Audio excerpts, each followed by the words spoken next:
উদ্দেশ্যটা কি ছিল সেটা ভেবেচিন্তে বলবেন, কারণ আপনার কথা কিন্তু আপনার বিপরীতে যেতে পারে।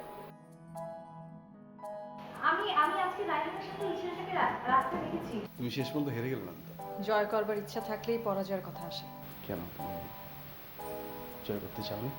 আমি তো সবসময় পরাজিত, সবার কাছে নিজেকে সঁপে দিয়ে হেরে আছি আমি অনেক আগে থেকে। উনি নিজে হত্যার চেষ্টা করেছেন সেটা স্বীকার করেছেন। আপনি তো কিছুদিনের মধ্যে তাকে হত্যার কথাও স্বীকার করিয়ে ফেলবেন। যদি উনি খুনটা করেই থাকেন তাহলে খুব তাড়াতাড়ি স্বীকার করে দায়মুক্ত হওয়াটা বুদ্ধিমানের কাজ হবে। কে আপনি? আমি শরীফ। কার কাছে এসেছেন? একজনের জন্য অপেক্ষা করতেছি। আচ্ছা ঠিক আছে, আপনি থাকুন।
বাসার সামনেই একজনকে দাঁড়িয়ে থাকতে দেখলাম, জিজ্ঞেস করতে উল্টাপাল্টা উত্তর দেওয়া শুরু।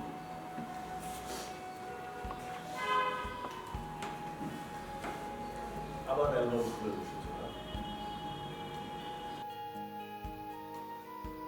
ছবিও দেখতে পারবো না?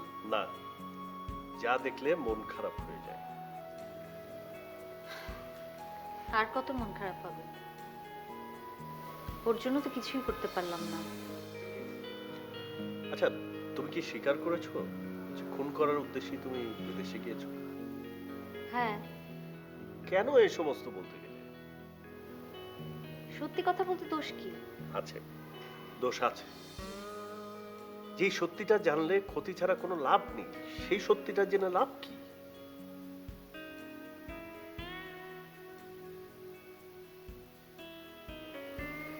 রায়হান, আমি আমি তোমাকে কিছু সত্য জানাতে চাই। আর কোনো সত্যি আমি জানতে চাই না।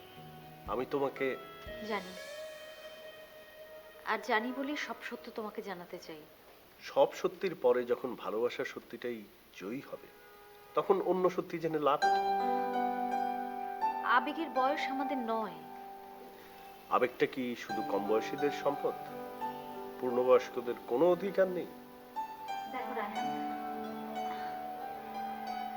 আমি আমি তোমার সাথে তর্কে যেতে চাই না। আমার আমার বোনের খুনের সলিউশন না হওয়া পর্যন্ত আমি আসলে কোনো বিষয়ের সিদ্ধান্ত নিতে চাচ্ছি না। হ্যাঁ, সেটা পুলিশ করবে, পুলিশ চেষ্টা করছে। আমি আর সেটাই আশা করছি। এর জন্য দিনের পর দিন তাদের কাজে সাহায্য করছি। আমাকেও তো রীতিমতো দেয়া হচ্ছে। তোমাকে? তোমাকে কেন? কারণ সম্পার কল লিস্টে আমার ফোন নাম্বার পাওয়া গেছে। সে কথা তো তুমি আমাকে বলনি। বলার আর সুযোগ পেলাম কোথায়? সব কেমন ওলট পালট হয়ে গেল। মিডিয়াও এমন রকম লেখালেখি শুরু করলো, আর তুমিও আমাকে কিছু না জানিয়ে বিদেশে চলে গেল। আমি কিন্তু শম্পাকে যেতে দিতে চাইনি। সেই বিষয় নিয়েই ও আমার সাথে কথা বলেছিল। সেসব কথা থাক। আমি শুধু ভাবছি আমাকে বাইরে যাওয়ার ব্যবস্থা কে করে দিল, আর সামিরের সাথে কাজ করার ব্যবস্থাটাই বা কে করে দিল? শোনো, নতুন করে কোনো চিন্তা ভাবনার দরকার নেই। মিজান সাহেবকেও কোনো কিছু জানানোর দরকার নেই। কাজ করি, কয়েকটা দিন বাইরে থেকে ঘুরে আসি। না, আমার আসলে কোথাও যেতে ইচ্ছে করছে না। আর তাছাড়া বাইরে যাওয়ার ব্যাপারে মিজান সাহেবের নিষেধ আছে। তো আমরা মিজান সাহেবের কাছ থেকে পারমিশন নিয়ে গেলাম। আচ্ছা ঠিক আছে, সেটা দেখা যাবে। ওকে, এখন তাহলে চলি। এসো।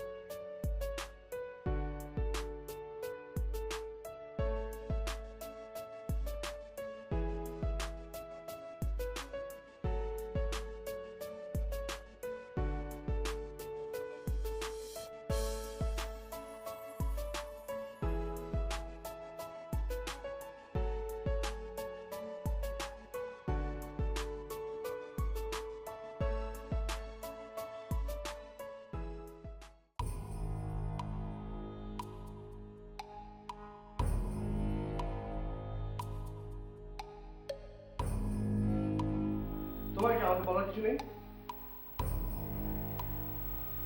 আপনার মতো মানুষের সাথে কথা বলে কোনো লাভ নেই। নিজেকে অপমান করা যায়। Good, very good. তোমরা নিজেরা আমাকে যতটুকু খারাপ ভেবেছিলে তার চাইতে অনেক বেশি খারাপ হচ্ছে আমি মামুন। বুঝতে পারছি। যেটা জানো না সেটা কি তুমি শুনতে চাচ্ছ না? সেটা আর না বললেও চলবে।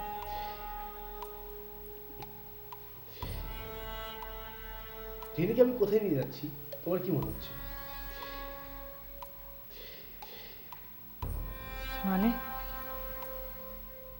মানে হচ্ছে এই ভালোবাসাহীন অথর্ব মানুষটাকে আমার জীবনে কোথাও তো কোনো দরকার নেই। তার মানে রিনিকে কি আপনি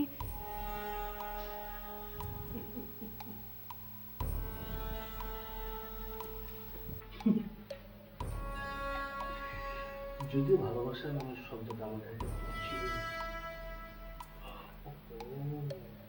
তুই তো ভালোবেসে ফেলেছিল আমাকে।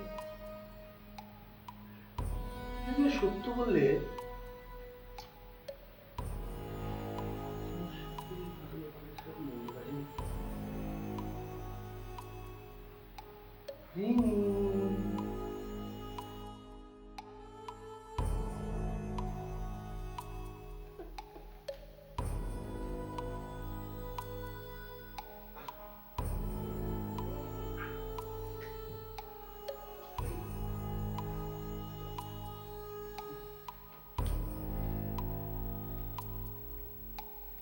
চলো রিনি, চলো বাবা, চলো চলো।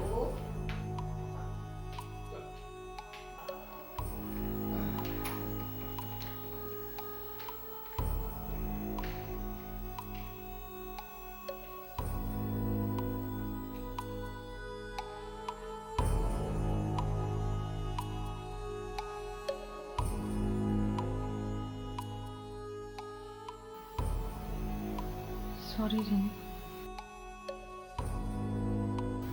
আমি তোমাকে বাঁচাতে পারলাম না।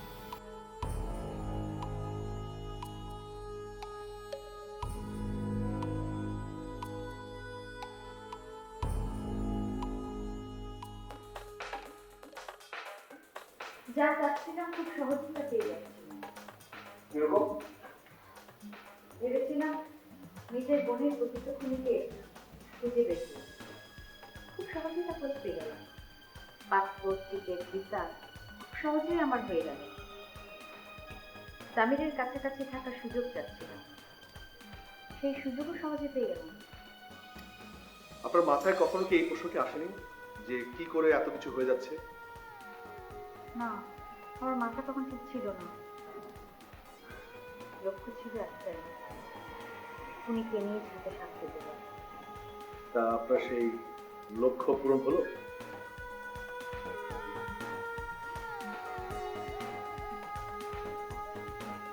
না,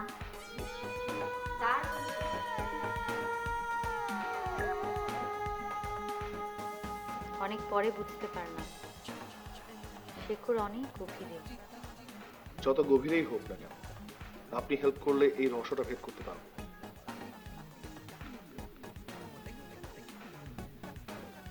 আপনি অ্যালবাম সংক্রান্ত কি যেন একটা বলছিলেন?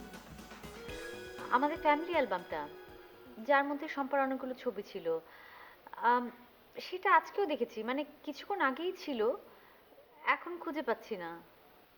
বাসায় অন্য কেউ কি এসেছিল? এই বাসায় তো তেমন কেউ আসে না, সকালবেলা বুয়া আসে, কাজ করে চলে যায়। আর রায়হান যখন এসেছিল তখন তো আমি অ্যালবামটা দেখছিলাম। আর রায়হান যখন আপনার বাসায় এসেছিল তখন আপনি অ্যালবাম দেখছিলেন? হ্যাঁ, মানে না, অ্যালবাম দেখা শেষ হয়ে গিয়েছিল, বন্ধ করে পাশে রেখে দিয়েছিলাম। মানে তারপর থেকে আপনি পাচ্ছেন না? জি। সেই লোকটিকে কি আপনি দেখেছেন?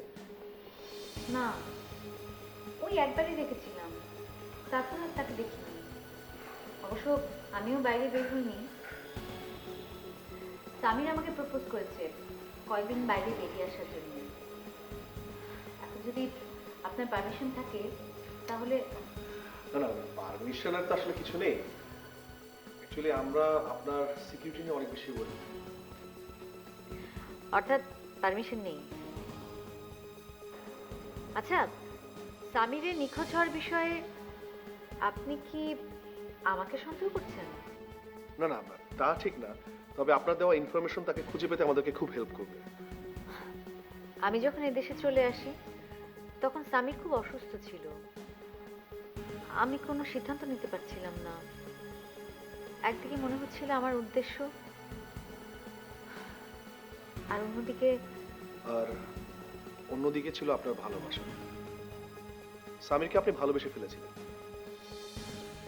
যদি আপনি জানতেও পারতেন যে সামির আপনার বোনের খুনি, তবুও তাকে হত্যা করাটা আপনার জন্য খুব কঠিন হয়ে যেত।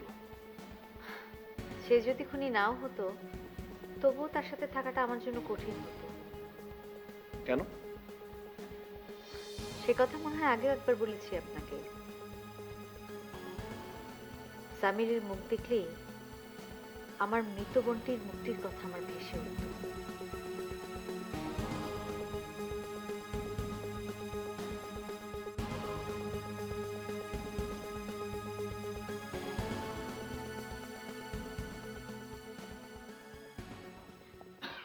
শুভ্র, শুভ্র, পানি খাবে? হ্যাঁ শুভ্র, আমি এখনই অ্যাম্বুলেন্স কল করছি। শুভ্র,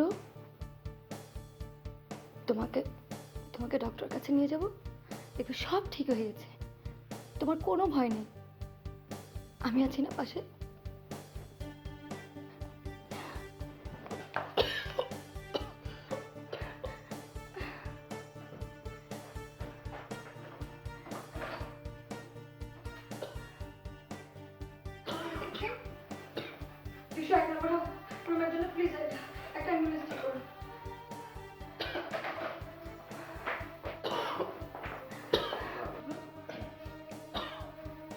শুভ্র, এখনই অ্যাম্বুলেন্সে কল করেছি, চলে আসবে। দেখো আমরা হসপিটালে গেলে সব ঠিক হয়ে যাবে। তুমি কোনো ভয় পেও না, দেখো আমি তোমার পাশে আছি। একটা ছেলের খুব ইচ্ছে ছিল পরীর দেশে যাবে,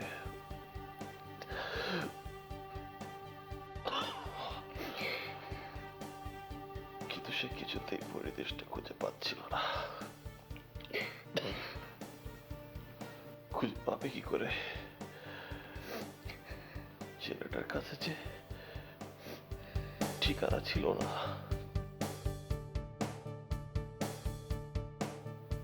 ঠিকানা ছাড়া কি কোথাও যাওয়া যায়? যায় না।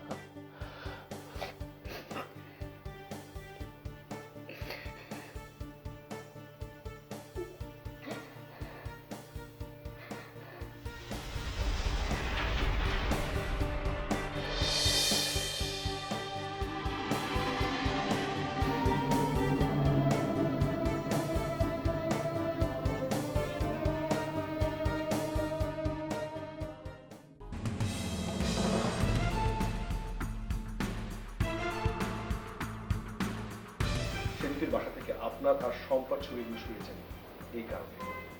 আপনাদের পুলিশের লোকজনের এই হচ্ছে একটা সমস্যা, সবসময় দুয়ে দুয়ে চার না, নিজেদের অক্ষমতা ঢাকার জন্য অন্যের উপরে দোষটা চাপিয়ে দেয়। তুমি বাইরে দাঁড়িয়ে কার সাথে কথা বলছিলে? কোথায় কার সাথে কথা বলছি? বাইকের সামনে দাঁড়িয়ে যার সাথে কথা বলছিলে? কই আমি চিনি না তো, লোকটা নিজে যেচে পড়ে আমার সাথে কথা বলতে আসে। আমি বিশ্বাস করি না। কেউ নেই। এই সেই লোক যে আমাকে আর সামিরকে কয়েকবার গুলি করে মেরে ফেলতে চেয়েছিল। ওরা আমাকে জানালো যে লোকটাকে আমরা এতদিন ধরে ফলো করছি তার সাথে একজন লোক কথা বলেছে এবং তাকে তারা ধরে নিয়ে এসছে। এই লোকটা যে আপনি সেটা তো আমরা জানি না। আপনার জীবনের কোনো প্রয়োজন আমাদের কাছে নেই। আমাদের যদি কোনো ক্ষতি হয় সেই ক্ষতি কিন্তু আপনার জীবনে হতে পারে। কি চাইছেন আমি তো সেটাই বুঝতে পারছি না। সামির আমাদের কিছু জরুরি কাগজপত্র বিভিন্নভাবে সংগ্রহ করেছে, আর সেই কাগজগুলো যদি আপনাদের কাছে থাকে তাহলে আমাদের অনেক বড় ক্ষতি হয়ে যাবে।